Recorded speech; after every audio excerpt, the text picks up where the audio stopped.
우리 이광수 대표님 나와주시기 바랍니다. 박수로 맞아주시기 바랍니다.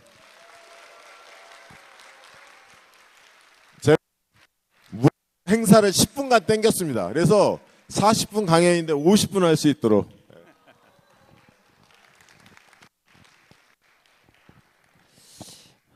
예, 안녕하세요. 이광수입니다.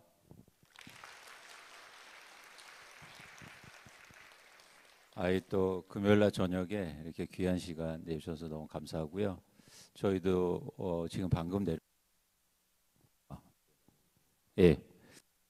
그래서 여러분과 같이 이렇게 함께 시간을 갖게 돼서 너무 또 반갑습니다. 오늘 저하고 박시동 대표하고 관련된 얘기를 좀 해볼 건데요. 특히 주식 관련된 얘기를 좀 해보도록 하겠습니다. 여러분들이 요즘 저희가 전국에 이렇게 강연을 좀 나가고 있는데 관심이 굉장히 많으세요. 그래서 확실히 분위기가 달라졌다. 뭐 이런 어떤 생각을 좀 하게 하는데 이렇게 희자되는 말 중에 왜 그런 말 있지 않습니까? 그 주식 객장에 아저씨하고 아줌마들이 많이 이렇게 오면 고점이다. 뭐 이런 얘기 이제 있는데 이제 그건 아주 옛날 얘기고요. 옛날 얘기고 완전히 시대가 달라졌죠. 그래서 그런 차원에서 여러분들이 어떻게 주식시장을 바라보고 그리고 대한민국에서 왜 지금 이 순간 주식시장이 왜 중요한지 그리고 여러분들은 어떻게 하시면 좋겠는지 그런 말씀을 좀 해보도록 하겠습니다. 이건 코스피 지수예요. 우리나라 대형 상장 회사들이 주로 이제 상장돼 있는 시장이죠. 코스피 지수가 보시면 올해 들어서 거의 60% 이렇게 70% 막 상승했습니다. 근데 여러분 이제 최근에 이렇게 뭐 좀 주가가 하락하고는 있지만 사실 오른 거에 비해서 그렇게 큰 폭은 아니라고 일단 판단하고 있고요. 근데 잘 보시면 올해 저점이 4월에 2294 정도 됐어요. 근데 전날이 어떤 날인 줄 아세요? 그러니까 우리나라 주식시장이 최근에 가장 저점일 때 저 뒤로 한 70% 올랐거든요. 저 때가 언제였냐면 민주당 이재명 당시 후보가 대선 출마 선언을 한 날이었어요. 그래서 한 날 딱 저점 찍고 신기하죠. 주가가 계속 올랐어요. 그래서 여러분들은 이 주식시장이 굉장히 흥미로운 지점이 있습니다. 왜냐하면 이런 어떤 시대의 변화 그리고 경제의 변화, 정치의 변화 이런 것들을 잘 반영해요. 그래서 그런 차원에서 최근 올해 들어서 주가가 많이 상승. 가장 큰 동력은 사실 뭐였다? 여러분들도 노력하셨지만 정치의 변화. 그래서 우리가 같이 좀 생각해 볼 지점이 있다는 거죠. 근데 무슨 일이 있었냐면 그 이후로 이제는 우리가 대통령 선거도 하지 않았습니까? 그런데 대통령 선거가 한 일주일 전에 여러분들은 뭐 하셨어요? 대통령에서 대통령 후보가 당선이 되고 이재명 후보가 대통령이 되면 주가가 올라가야 되니까 사야겠다라고 생각하셨어요? 왜 안 하신 거예요? 네. 근데 그렇게 생각하는 사람이 굉장히 많았어요. 근데 아주 공교로운 지점이 뭔지 아세요? 그 투자를 많이 한 동네를 보면요. 이재명 대표 후보 당시에 그 투표율이 낮은 동네예요. 놀랍지 않습니까? 그러니까 무슨 얘기냐면 투자는 엄청 해놨어요. 근데 여러분 뭐 하셨습니까? 사실 제가 웃으면서 얘기하지만 그 지점에서 전 열받아요. 열받는 게 그분들을 뭐라고 하고 싶은 게 아니에요. 전 여러분들한테 열받는다고요. 왜 그 변화를 그 노력한 거를 왜 이렇게 행동으로 못 옮겨졌을까? 그런 차원에서 이렇게 주가가 오르는 거에 대해서 한번 생각해 볼 지점이 있습니다. 과연 대한민국에서 주식시장이 좋아진다는 건 어떤 의미를 갖을까? 그런 측면에서 좀 마음이 편치 않아요. 그건 이것 때문이에요. 여러분 우리나라 가계 자산 분위별로 나눠드린 거거든요. 그래서 예를 들면 5분위는 자산이 많은 가구, 그죠? 그다음에 1분위는 상대적으로 자산이 적은 가구 세대예요. 그 자산이 많은 가구가 갖고 있는 주식의 양, 이게 유가증권 정확히는 금액인데 7,700만 원 정도를 투자해 놨어요. 그런데 상대적으로 자산이 많지 않은 가구는 66만 원밖에 없어요. 거의 100배 이상의 차이 납니다. 그런데 평균적으로 자산이 이렇게 크게 차이 안 나거든요. 그런데 주식의 보유량은 이렇게 엄청난 차이가 나요. 이런 상황 속에서 주가가 막 5천이 가고 6천이 가고 이렇게 되면 어떻게 되는 겁니까? 격차가 더 커지는 거 아니에요? 그렇지 않습니까? 이미 이 격차는요 엄청 더 커지기 시작했어요. 이미 주가가 60% 올랐다고요. 그러면 주식 투자를 많이 한 가구는 훨씬 더 자산이 많아졌겠죠.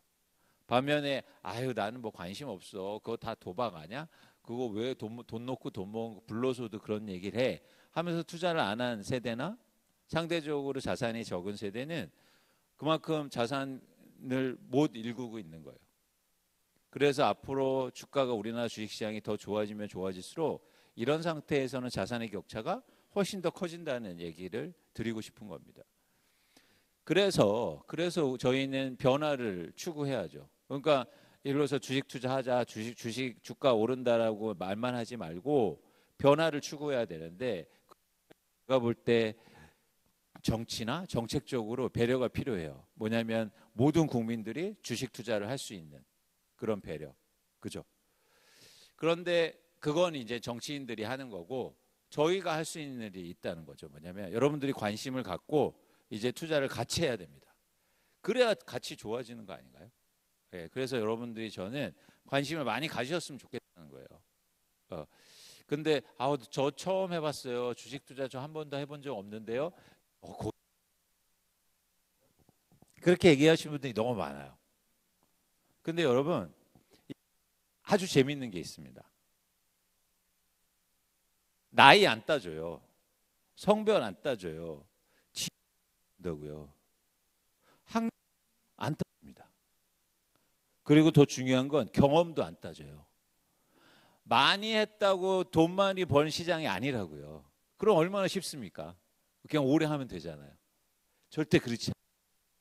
그래서 이 주식은 어쩌면 가장 진보적으로 자산을 늘릴 수 있는 저는 방법이라고 생각합니다. 안 따지니까. 그래서 누구나 하실 수 있다. 그래서 관심을 갖고 우리가 이걸 필요가 있다는 말씀. 같이 해야 세상이 바뀌는데 이따도 말씀드리겠지만 의미 있는 변화를 만들 수 있지 생각을 해보는 겁니다. 그래서 대통령도 이 말을 하는 거예요. 뭐냐면 이번에 뉴욕에 가서 이재명 대통령이 해외 투자자들 막 만났어요. 그래서 아이고 한국 주식 좀 사세요. 엄청 싸요. 그랬더니 그러면서 이제 뭐라고 얘기하냐면 근데 저는 여러분보다 우리 국민들이 먼저 투자했으면 좋겠어요. 이런 말을 합니다. 여러분 되게 애틋하지 않습니까? 그죠? 우리가 같이 투자하셔야 돼요. 그래야 주가가 오르고 세상이 변하는 거에 여러분들이 우리가 같이 하실 수 있다라는 말씀을 꼭 드리고 싶습니다. 그런 차원에서 그러면 이제는 근원적인 질문을 한번 해보는 거예요. 왜냐하면 그러면 한국 주식이 내가 그래 나 투자할 거야. 같이 한번 하자고요. 한국 그럴 수 있어요? 좋아질 수 있어요? 거기 조금 좀 묻어놓으면 주가 오를 수 있어요? 나 돈 벌 수 있어요? 거기에 대한 답이 필요하죠. 그런 측면에서 여러분 요거를 한번 보실 필요가 있습니다. 그러니까 어렵지 않아요. 한번 들어보세요. 이건 뭐냐면 전 세계 주요 나라들의 주식시장, 뭐 대부분의 나라들이에요. 주식시장의 PBR이라고 그래서 쉽게 말해서 주식을 측정하는 판단하는 기준이에요. 어떤 판단이냐면 그 주식이 싼가 비싼가를 측정하는 거. 봤더니 대한민국이요 전 세계에서 가장 싸요. 쉽게 말하면 기업이 갖고 있는 경쟁력이나 자산 대비해서 그 한국의 주식이 우리가 앞으로 투자해야 될 한국의 주식이 엄청나게 저평가되어 있다고요. 근데 이런 얘기 하면은 이제는 우리가 막 신문에서 가끔 보시면 뭐 코리아 디스카운트다 이런 얘기 하는데 그 얘기들 하면서 가장 많이 하는 얘기가 뭡니까? 남북이 이렇게 나눠져 있으니까 막 전쟁 위험 나니까 그 저평가돼 있는 거 아니에요? 천만의 말씀. 보세요. 우리보다 미사일 아니요 우리보다가 아니지 비교도 안 되죠. 막 미사일이 날아다니는 이스라엘도 우리보다 비싸다니까요. 근본적인 원인은 거기에 있지 않아요. 진짜 큰 원인은 이제 전평가된 원인이 있다는 겁니다. 그래서 어쨌든 말씀드리고 싶은 건 우리가 이제 앞으로 투자 대상으로 삼는 한국의 대한민국 주식이 글로벌하게도 굉장히 저평가돼 있다라는 거예요. 그러니까 대통령이 이런 말을 하는 겁니다. 우리나라 PBR이 0.1배, 0.2배인 회사들이 세상에 어딨냐? 이게 바로 그 말이에요. 회사들의 자산이라든지 아니면 쉽게 말해서 실력은 좋은데 주식시장에서 제대로 평가받지 못하고 있다. 그 얘기입니다. 그러면 저걸 평가받게 하는 제도나 법 개정이나 아니면 개혁이나 정상화 조치가 이루어지면 주가가 오를 수 있겠죠. 그죠? 그러면 그게 가능할까라는 차원에서 이제 고민이 필요한 겁니다. 자, 그런데 대통령이 연이어서 이제는 아주 흥미로운 얘기를 합니다. 이거 한번 볼게요. 국민들도 주식 투자로 중간 배당을 받아 생활비 등을 할 수 있게 할 것. 여기서 이제 두 가지 의미가 있는데 이제 첫 번째는 뭐냐면 이제 배당 얘기를 해요. 그러니까 쉽게 말하면 아까처럼 대한민국의 주식이 회사들이 주식시장에서 평가를 제대로 못 받고 있는 원인을 첫 번째로는 야 너네들 돈 버는데 배당을 안 해줘 거기서 찾고 있는 거예요. 그래서 앞으로 지금 예를 들어서 민주당이 추진하고 있는 상법 개정과 그리고 그 방향성이 배당이라든가 주주를 중심으로 해서 회사를 움직이게 하겠다로 맞춰져 있어요. 그러니까 쉽게 말하면 배당 많이 해주겠다 뭐 그런 쪽이에요. 자, 이게 어떤 의미를 갖고 있는가 한번 우리가 쉽게 한번 설명해 볼게요. 여러분 잘 들어보세요. 어렵지 않습니다. 자, 제가 이 광순회복덕방이라는 회사를 창업을 한다고 할게요. 그러면 제가 돈이 필요하지 않습니까? 그렇죠? 회사를 하려면. 그래서 제가 10,000원이 필요했어요. 10,000원이. 근데 돈이 필요하니까 일단 첫 번째로 여러분 어디 갑니까? 은행 가는 거죠. 그래서 은행에서 나 창업했으니까 돈 좀 꿔주세요. 했더니 저한테 7,000원을 꿔줬어요. 다는 안 꿔주죠. 저를 뭐 보고 꿔주겠어요. 그래서 7,000원 꿔줬어요. 근데 은행에서 7,000원 꿔주는데 저희의 대가가 있죠. 어떤 대가가 있습니까? 이자를 줘야 되죠. 그죠? 그렇습니다. 그래서 제가 은행에서 일종의 차입을 해왔어요. 근데 나머지 3,000원이 필요해요. 더 필요해요. 근데 3,000원은 제 친구들 9명하고 저하고 100원, 300원씩 투자해서 3,000원을 모았어요. 근데 저기에는 이자가 있습니까? 없습니까? 없죠. 근데 제 친구들은 뭘 보고 저한테 300원씩 돈을 투자했을까요? 아니, 제 얼굴을 보고 했겠죠. 보통 그렇지 않습니까? 약속이 있죠. 왜냐하면 회사가 잘 되면 나중에 이자 나 없어도 돼. 대신 회사가 잘 되면 나한테 나눠줘야 돼. 우리 같이 부자가 돼보자. 이런 약속이 있는 거 아닙니까? 그 대신 굉장한 리스크도 있어요. 뭐냐면 회사가 망하면 끝이에요. 그렇기 때문에 이 리스크를 같이 지는 거예요.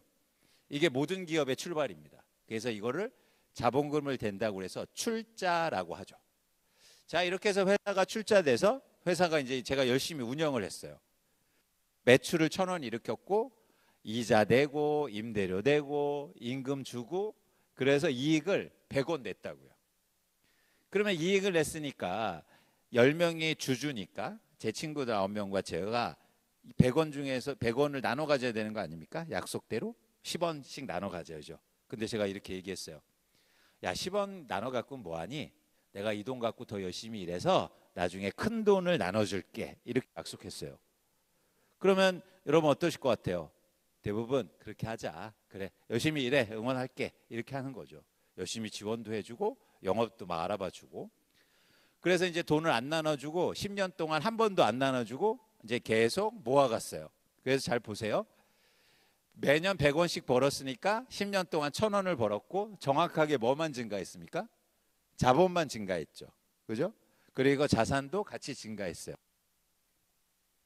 그래서 제가 10년이 지난 다음에 투자자들 다 모아놓고 이제 10명을 모아놓고 저까지 10명이 모아놓고 제가 이렇게 10년 동안 고생했어.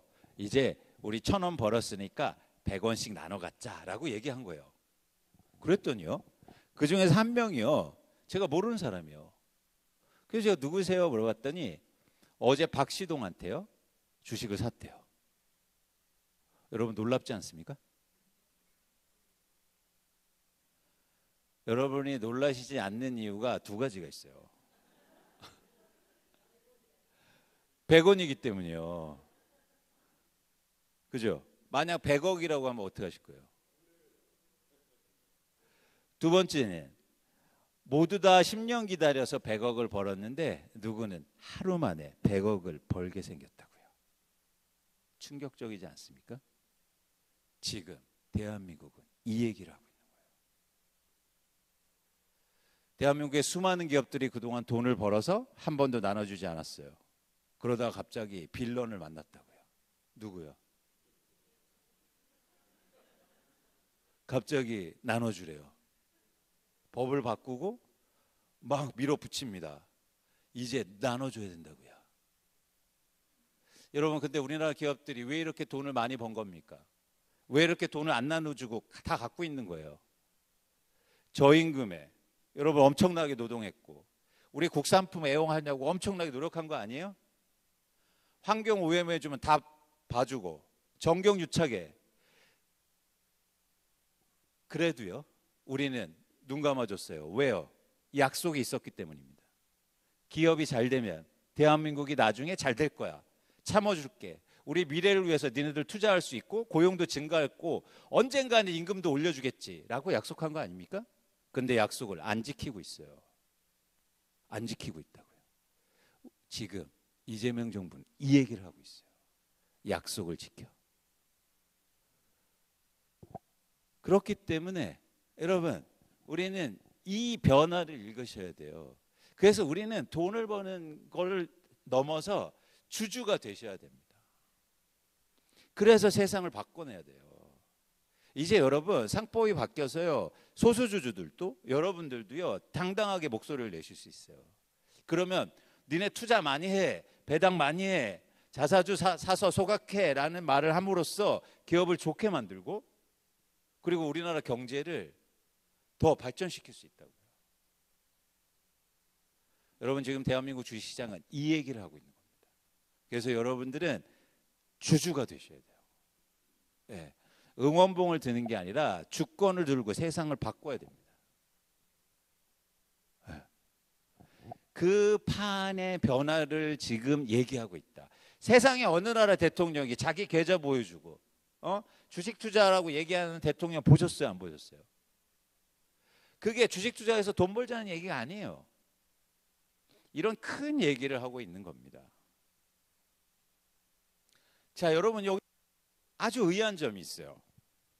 자, 제가 어떤 말을 했냐면 기업이 그동안 번 돈을 쓰면 쉽게 말해서 쓰면 주식 주가도 올라가고 경제도 좋아지고 이 얘기를 제가 하고 있는 거예요. 이게 좀 아이러니하지 않습니까? 아, 괜찮으세요? 우린 괜찮은 걸로? 그러니까 왜 이상하냐면 이런 거죠. 좋은 기업이 기준이 뭡니까? 그 중에 여러 가지 기준이 있겠죠. 근데 자산이 많은 기업이 좋은 거 아니에요? 그죠? 돈이 많고 예를 들어서 자산도 많고 이런 회사가 좋은 거 아닙니까? 그러니까 우리가 똑같잖아요. 여러분들이 돈을 모아서 뭐 하세요? 다 쓰는 게 아니라 자산을 불리시죠.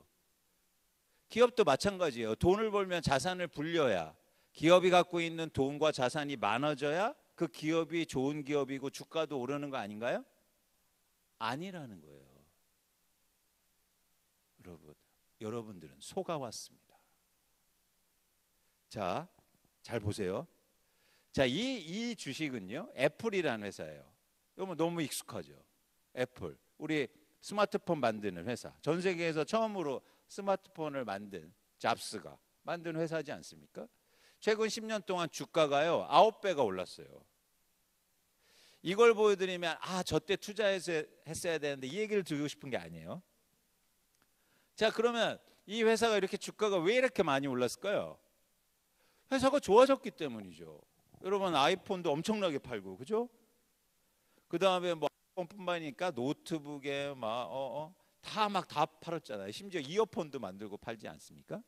그러면 회사가 매출도 증가하고 이익도 많아졌겠죠.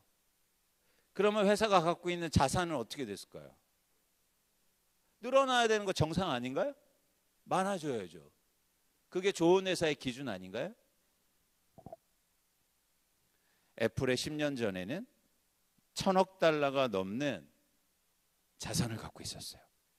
근데 지금은요, 오히려 자산이 반으로 줄었어요.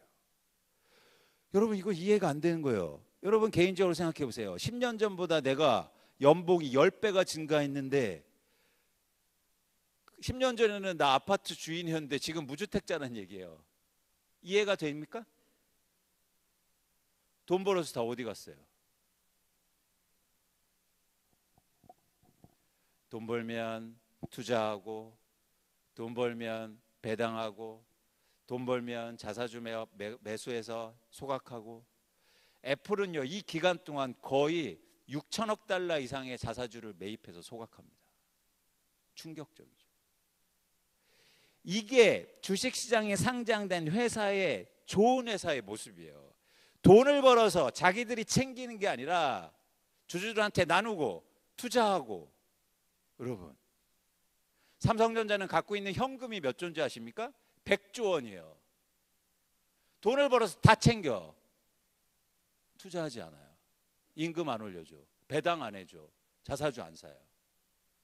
이러니까 어떻게 주가가 오르냐고요. 어떻게 좋은 기업이 돼요. 사회적으로 기여를 전혀 안 하고 있다고요. 거기에 변화를 일으킨다는 겁니다. 여러분들 이 지점을 이해하실 필요가 있어요. 수많은 보수 언론들, 수많은 경제 전문가들이 얘기하죠. 야, 기업이 돈을 벌면 기업이 자산이 많아져야지. 여러분 절대 그렇지 않습니다.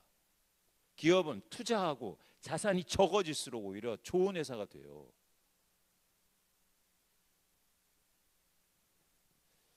이 과정의 첫 출발점을 지금 이재명 정부가 끊고 있다는 거예요. 민주당이 가열차게 법을 개정하고 이 세상을 만들고자 하는 노력을 하고 있다는 거죠. 자, 그러면 이 과정이 잘 전개가 되면 우리나라 코스피가 이제 4천인데 4천을 넘어서 5천이 되고, 저는 오랫동안 애널리스트를 했는데 주식시장에서 제가 20년 동안 일했거든요. 지금 주식시장에서 일하는 사람들이 만두 얘기해요. 만두 아니고요. 코스피 만. 여러분 5천이 넘어서 만두 아니고요. 여러분 근데 어떻게 보이세요? 이렇게 그래프를 보면 가능성이 있어 보이세요? 없어 보이세요? 아니, 뭐가 있어 보이세요? 이 가파른데 왜? 그러니까 여러분 투자는 그냥 무작정 하는 게 아닙니다. 이게 객관적으로 생각을 해보시죠. 아무리 저희가 지지하지만 여러분 이거는 심각한 문제예요. 여러분들 돈을 투자하시는 거라고요. 투자의 투자가 뭔 투자인지 아십니까? 던질 투예요. 그죠? 그리고 자는 뭐예요? 돈이잖아요. 돈을 이렇게 던지는 거예요. 잘 던지셔야 될 거 아니에요. 그러면 이런 그래프도 꼼꼼하게 보는 거죠. 여러분 이거 근데 너무 가파르지 않아요? 근데 벌써 이제 4천이 됐단 말이에요. 근데 와 저렇게 오를 수 있을까? 이제 또 주가가 또 막 하락하고 이러니까 의구심이 나죠. 과연 한국의 주식시장이 저렇게 오를 수... 그래 구조가 좋아. 한국의 기업들이 바뀌어야지. 그런데 진짜 저렇게 될 수 있을까? 라는 의구심이 납니다. 그래서 우리는 예시가 필요하죠. 그래서 마음은 안 들지만 일본으로 한번 가보겠습니다. 자, 이건 그 일본의 니케이 지수예요. 우리로 말하면 코스피 지수 같은 거예요. 잘 보시면요, 2013년도에 이 지수가 만이었어요. 그죠? 만도 아니고요. 만. 예, 만. 근데 한 2년 좀 지나니까 이게 얼마가 됩니까? 지수가 2배가 올라요. 우리로 말하면 3천이 6천 같다는 얘기요. 그리고 이 지수가 2024년 지난해 4만이 넘었고 올해 지금 5만이에요. 10년 좀 지났는데 지수가 5배가 올랐다고요. 놀랍지 않습니까? 이건 누군가 주식 투자를 했다면 5배 자산이 증가한 거예요. 근데 여러분, 일본의 이 주가 지수를 보면 어떤 생각이 드세요? 야, 그럼 일본의 경제가 좋아졌나? 일본의 막 기업들이 엄청나게 뭐 AI 때문에 좋아졌나? 여러분, 일본의 기업 생각나는 거 있으세요? 애플이나 아니면 아마존이나 뭐 엔비디아 이런 것처럼? 없어요. 유일하게 하나 있어요. 이 기간 동안 성장한 회사는 유니클로. 네. 놀랍게도 이 기간 동안 일본의 경제 성장률은 1%대에 머물러 있었습니다. 경제가 성장하지 않았다고요. 근데 주가는 5배가 올라요. 왜 그랬을까요? 1년 동안 일본의 주식시장과 경제, 정치인들이 만들어낸 개혁이에요. 보세요. 거버넌스라고 해서 지배구조 개편하고, 그 다음에 아까 PBR 제가 얘기 드렸죠. PBR 개선하고, 거래소 시장 개편하고. 그래서 일본도 똑같은 과정을 겪어요. 무슨 얘기냐면 그동안 하나도 안 나눠줬어요. 막 대주주들이 횡포 부리고 지배구조가 엉망이고 배당 안 해주고, 그렇죠. 그러다가 법을 바꾸고 개혁을 만드니까 지수가 4배, 5배가 올랐단 말이에요. 그게 원동력이 돼서. 우리나라가 지금 이 얘기를 하고 있는 겁니다. 근데 더 놀랄만한 게 우리나라는요, 일본은 이걸 10년 동안 만들어냈거든요. 근데 우리나라는 지금 몇 개월 지났습니까? 굉장히 속도가 빨라요. 사실은 여러분들이. 그러니까 우리는 비행기 안에 계셔서 비행기가 얼마나 빨리 나는지 모르시는 거예요. 굉장히 빠른 속도로 가고 있다. 여러분들이 이 속도를 아셔야 돼요. 보세요. 그런 개혁 조치들이 이루어지고 쉽게 말해서 정상화가 이루어지니까 주가가 5배가 상승했습니다. 근데 여러분, 이 주가가 이렇게 만이고 이럴 때 일본 주식 사자 그러면 사셨을까요? 심지어 기억 안 나세요? 2011년, 12년도에는요, 일본에 원전이 터졌다고요. 쓰나미 때문에. 세계 모든 전문가들이, 대부분 전문가들이 일본의 경제는 끝났다라고 얘기합니다. 그런데 그게 그 이후로 주가가 이렇게 많이 올랐어요. 근데 그때 일본 주식 사세요 그러면 사셨겠냐고요. 웃었겠죠. 근데 누군가는 사라고 하는 사람이 있었을까요? 없었을까요? 누굽니까? 예, 예. 여러분, 제가 20년 동안 일했다고 했잖아요. 이게 언제냐면 2013년 5월이에요. 제가 아무도 일본 여행 안 가는데 일본 탐방을 10번 정도 가서 일본 기업 만나고 공무원들 만난 다음에 100장짜리 레포트를 써요. 우리나라에서 처음 있는 일이에요. 애널리스트가 100장짜리 보고서를 쓰는 거예요. 그래서 제가 일본 주식 사야 된다, 투자해야 된다 저는 개인적으로 목표가 있었습니다. 뭔지 아세요? 이제 막 오를 것 같으니까 이때 빨리 우리나라가 일본 기업들의 지분을 들려서, 이 얘기는 나가면 안 되는데, 일본을 정복해야겠다. 좋지 않습니까? 옛날 얘기예요. 제가 그런 목적으로 100장짜리 레포트를 써서 흔들고 다녔어요. 투자하시라고. 그런데 다 웃었단 말이에요. 누가 투자합니까? 쓰나미 터진 나라. 제가 이 얘기를 드리는 이유가, 저는 비슷한 흐름, 변화를 지금 대한민국에서 느껴요. 이 변화를. 여러분, 이제 출발입니다. 네. 네.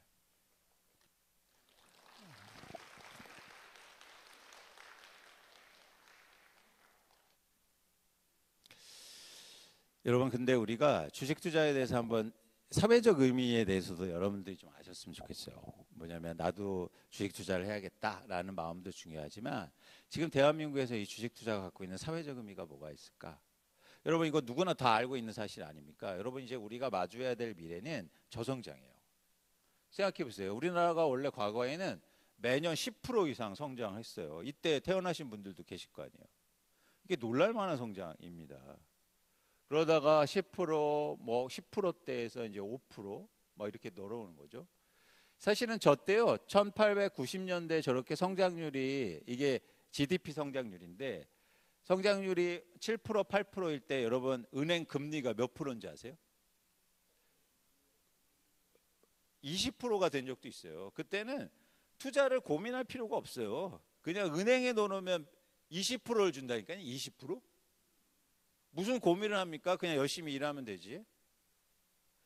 그런데 우리가 마주해야 될 미래 그리고 지금 현재는 성장이 이렇게 둔화되는 불가피한 상황이에요. 고령화되고 인구의 성장률은 줄고 너무 불가피한 현실이란 말이에요. 마주해야 될 우리의 미래입니다. 그러면 여러분 그래도 우리는 우리 아이들을 위해서 미래를 위해서 성장해야 될 거 아닙니까? 그렇죠? 아니면 우리나라는 진짜 망할 수도 있단 말이에요. 그럼 어떻게 성장을 추구할 건가? 이런 부분에 대한 고민이 필요한 거예요.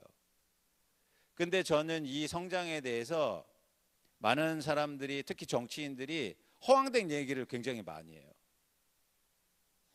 근데 저는 할 수 있는 일에 집중했으면 좋겠다. 네? 우리가 할 수 있는 거. 그러면 우리가 경제를 성장하게 만들 때 우리가 할 수 있는 일이 뭘까요?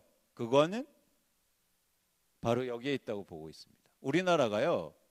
전 세계에서 여러분들 가장 소비를 안 하는 나라예요. GDP에서 차지하는 소비의 비중이요. 가장 낮다고요.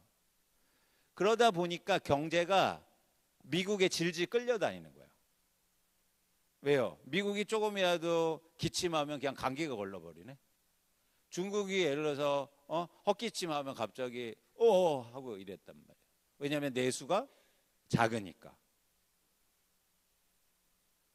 근데 여러분 왜 여러분 돈을 안 쓰시는 겁니까?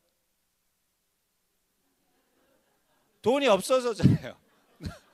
쓸 돈이 없어. 네? 소비가 중요한데 경제에서 그리고 이건 경제를 성장하기 위해서 할 수 있는 일인데 근데 근원적으로 돈이 없다는 거예요. 이 문제를 어떻게 해결할 건가? 그러면 경제의 주체는 이 정부, 기업, 가게라는 거죠. 그런데 이 현실을 한번 볼 필요가 있습니다. 자, 이거는요. 정부 부채 비율이요. 정부 부채 비율이 지금 50% 정도밖에 되지 않아요. 전 세계에서 가장 낮은 수준이에요. 내수에서 소비를 이끄는 경제 주체는 결국 기업이 소비할 수도 있고 정부가 소비할 수도 있고 가게가 소비할 수 있는데 일단 정부가 소비하는 게 굉장히 중요합니다. 근데 윤석열 때는 계속 저 돈을 안 썼단 말이에요. 근데 이재명 정부가 들어서자마자 내년부터 돈을 막 쓴다는 거예요. 이건 경제 성장을 위해서 굉장히 필요한 일이에요. 소비를 늘리는 거죠. 좋습니다. 그런데 바로 이 부분인데 아까 말씀드린 것처럼 그럼 우리가 가게는 돈이 없는데 어떻게 쓰냐. 부채 비율도 높고. 그런데 상대적으로 이 우리나라 기업들은요. 아까도 제가 말씀드렸죠. 돈이 굉장히 많다고요. 그런데 돈을 이게 뭐냐면 안 나눠줘요.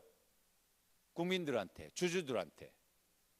그러면 여기서 명확하게 그림이 그려져요. 뭐냐면 기업이 갖고 있는 돈을 가게에 이전하고 그러면 가게에는 그 돈으로 소비를 증가시키면 어떻게 될까요?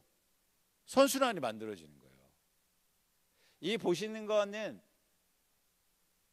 배당 성향이라고 그래서 기업이 번 돈을 주주한테 얼마나 나눠주냐 그 비율을 측정한 거예요. 쉽게 말해서 우리나라가 27.2%인데 10년 평균이요.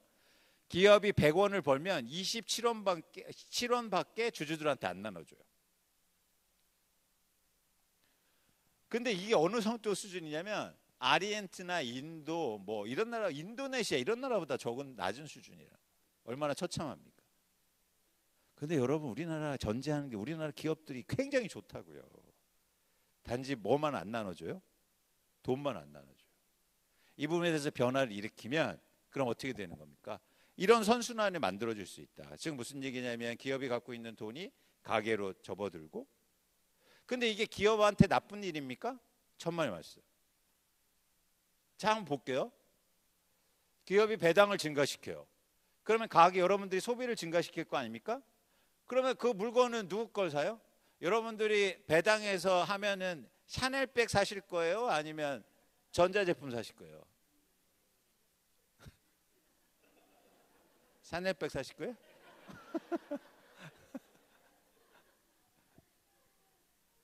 그러면 우리가 필요한 전자제품 사고 우리 아이들을 위해서 노트북도 하나 사주고, 그러면 소비가 증가할 거 아니에요. 그럼 기업들이 다시 이익이 증가하죠. 그럼 기업들이 실적이 좋아지면 다시 주가가 어떻게 됩니까? 올라가죠. 주가가 올라가면 주식시장이 활성화되고 다시 여러분들의 자산이 커지는 거예요. 이 선순환을 만들겠다는 겁니다. 그래서 주식시장이 또 좋아지면 어떻게 됩니까? 수많은 혁신기업들이 나올 수 있어요. 그죠? 아까 제가 회사 설립할 때 말씀드렸잖아요. 은행에서 다 안 꿔준다고요. 주식시장에서 투자하는 것도 반드시 필요합니다. 그런데 이렇게 주식시장이 활성화되면 그렇게 스타트업이나 좋은 기업들이 출발하기도 좋은 생태계가 구성되는 거죠. 그래서 이 대한민국의 이 큰 선순환을 지금 만들어 보겠다는 겁니다. 근데 이걸 너무나 잘 만든 나라가 어디냐면 사실은 미국이에요. 1978년도부터 미국은 어떤 일이 벌어졌냐면 1978년도에 오일 쇼크 때문에 유가가 엄청나게 올랐거든요. 근데 거기다 대고 금리도 막 올라요. 이게 스태그플레이션이라고 하는데, 그래서 경제가 불황이 되죠. 그때 미국 정부에서 어떤 걸 만들었냐면 401k라는 연금을 만들어서 국민들한테 주식 투자를 막 하라고 해요. 퇴직연금 이런 걸로요. 근데 여러분 이게 이해가 되십니까? 경제가 엄청나게 안 좋고 주가가 막 떨어져 있는데 주식 사라고 막 해요. 이거 뭐하는, 그랬죠. 근데 국민들이 주식 투자를 같이 하다 보니까 주가가 올라요. 그러니까 이게 부의 효과라고 하는데 마치 내가 자산이 이제 증가하니까 소비를 증가시켜요. 그러니까 미국의 기업들의 실적이 좋아지고 다시 성장하기 시작하죠. 그러다 보니까 주식 주가가 다시 오르고 미국의 주식 시장이 엄청나게 커진 겁니다. 지금 미국의 중산층이요. 아니 사실 미국의 정치가 엉망인데도 미국의 경제가 이렇게 단단한 이유는 중산층이 굉장히 폭넓기 때문이에요. 그 중산층이 그렇게 구성된 건 부동산 투자를 잘해서가 아니라 주식으로서 이렇게 안정된 자산을 갖고 있기 때문입니다. 그 선순환을 아주 잘 만든 나라죠. 그걸 대한민국에서 만들어 보겠다라는 게 우리가 지금 여기 출발점에 서 있는 거예요. 그래서 여러분 주식 투자하는 게 단순하게 돈을 벌자 이런 의미를 떠나서 대한민국의 미래의 경제를 바꿀 수 있는 굉장히 중요한, 지금 선순환을 만들 수 있는 굉장히 중요한 요소라는 거를, 분야라는 거를, 부분이라는 걸 꼭 아실 필요가 있다는 겁니다. 그래서 여러분들이 우리 미래를 바꾸기 위해서 같이 주식 투자하는 게 굉장히 중요하다는 말씀을 다시 한번 강조드리는 거예요. 여러분 제가 이제 정리하면서 이런 말씀을 좀 드리고자 해요. 이게 잠깐만요.